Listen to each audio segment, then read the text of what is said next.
قرآن مجید نصیحت کی کتاب ہے، قرآن پاک تذکیر کی کتاب ہے۔ قرآن مجید انسان کے لیے سارے بند دریچے کھول دیتا ہے۔ یہ ہر انسان کے لیے ہدایت کا نور ہے۔ یہ وہ روشنی ہے جو دنیا اور آخرت کے ہر اندھیرے سے بندے کو بچا لیتی ہے۔ ایسی راہوں کا تعین قرآن پاک کرتا ہے کہ انسان محسوس کرتا ہے کہ اللہ تبارک و تعالیٰ نے اسے دنیاوی طور پر بھی بلندیاں دی ہیں، دینی طور پر بھی اعزازات دیے ہیں، اور رب نے اسے روحانیت بھی کامل عطا کر دی ہے۔ لیکن بہت سارے قرآن پڑھنے والے ہیں، بہت سارے قرآن سننے والے ہیں، یہ سارا فیض وہ کیوں نہیں لے پاتے؟ یہ ساری چیزوں سے وہ لوگ استفادہ کیوں نہیں حاصل کر پاتے؟ یہ سارا فیض وہ کیوں نہیں سمیٹ پاتے؟ تو قرآن مجید نے کہا، کیا خوبصورت انداز ہے اور کیا انوکھا رنگ قرآن پاک نے بیان کیا۔ فرمایا ان فی ذالک لذکرا، فرمایا بے شک اس میں نصیحت ہے قرآن پاک میں، اس میں نصیحت ہے قرآن پاک میں، لمن کان لہ قلب، لیکن اس کے لیے جو دل رکھتا ہے۔ اس میں نصیحت ہے قرآن پاک میں، لیکن اس کے لیے جو دل رکھتا ہے۔ ان فی ذالک لذکرا لمن کان لہ قلب، اس میں ان کے لیے نصیحت ہے جن کے پاس دل موجود ہے، اور جن کے سینے میں دل ہی نہیں، پتھر ہے۔ جن کا دل تو ہے پر وہ دھڑکن سے خالی ہے، جن کا دل تو ہے پر وہ درد سے خالی، جن کا دل تو ہے پر وہ کیفیت سے خالی۔ پاک ہوویں تے پاک کی ملدا ہی، بن پاکوں پاک نہیں ملدا۔ سارے جسم دے تومن نالوں اکو ٹکڑا تولا دل دا۔ اور اقبال کہنے لگے، دلے بیدار پیدا کر کہ دل خوابیدہ ہے جب تک، نہ تیری ضرب ہے کاری نہ میری ضرب ہے کاری۔ اور فاضل بریلوی نے تو مشورہ دیا ہے، کہنے لگے دل کو کام لگا دو۔ حضور کون سے؟ فرمانے لگے دل ہے وہ دل جو تیری یاد سے معمور رہا، اور سر ہے وہ سر جو تیرے قدموں پہ قربان گیا۔ جو دل رکھتا ہے وہ قرآن پاک سے نصیحت لے گا، جس کے پاس دل ہے۔ اس کا مطلب ہے کچھ سینوں میں گوشت کا لوتھڑا تو ہے پر دل نہیں۔ ان کے سینوں کے اندر خون پمپ کرنے والی مشین تو موجود ہے جو دھڑک رہی ہے جب سے وجود بنا ہے، لیکن وہ دھڑکنے خالی ہیں۔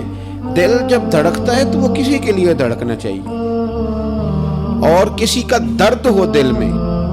اللہ تعالیٰ نے قرآن مجید میں فرمایا کہ میں نے دل دو نہیں بنائے، دل ایک بنایا ہے۔ اس میں کہ کہیں یہ نہ ہو کہ دو دل ہوں تو ادھر کوئی اور ہو ادھر رب ہو۔ فرمایا نہیں، دل ہی ایک بنایا ہے، کوئی اور آ ہی نہیں سکتا، یا خدا رہے گا یا محمد مصطفیٰ رہیں گے صلی اللہ علیہ وسلم۔ دل ہی ایک بنایا ہے، اور دل ہے وہ دل جو تیری یاد سے معمور رہا۔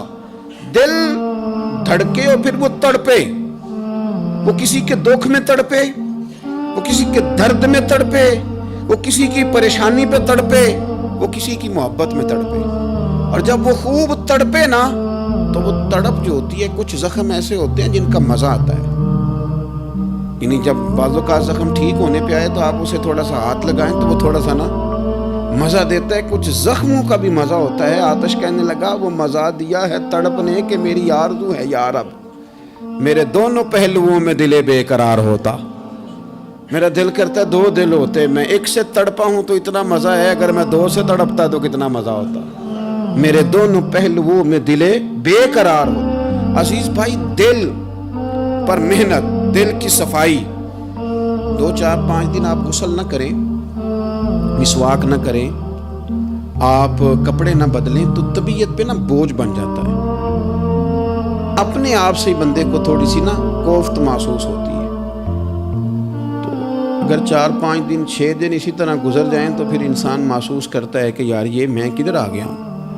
اب وہ جب گھر آتا ہے سفر سے لوٹ کے تو پھر وہ کپڑے نکالتا ہے تو کھانے سے پہلے غسل کرتا ہے، کھانے سے پہلے نہاتا ہے، کپڑے بدلتا ہے، مسواک کرتا ہے۔ طبیعت میری ٹھنڈی ہو گئی، اب ذرا مجھے نا میں فریش ہو گیا ہوں جی، اب میری طبیعت ہلکی پھلکی سی ہو گئی ہے جی میری طبیعت۔ اور میرے بھائی، ظاہر پر تھوڑا سا گرد چڑھ جائے تو بندہ اپنے آپ کو فریش محسوس نہیں کرتا۔ تو اگر دل سارا حسد سے بھر جائے، بغض سے بھر جائے،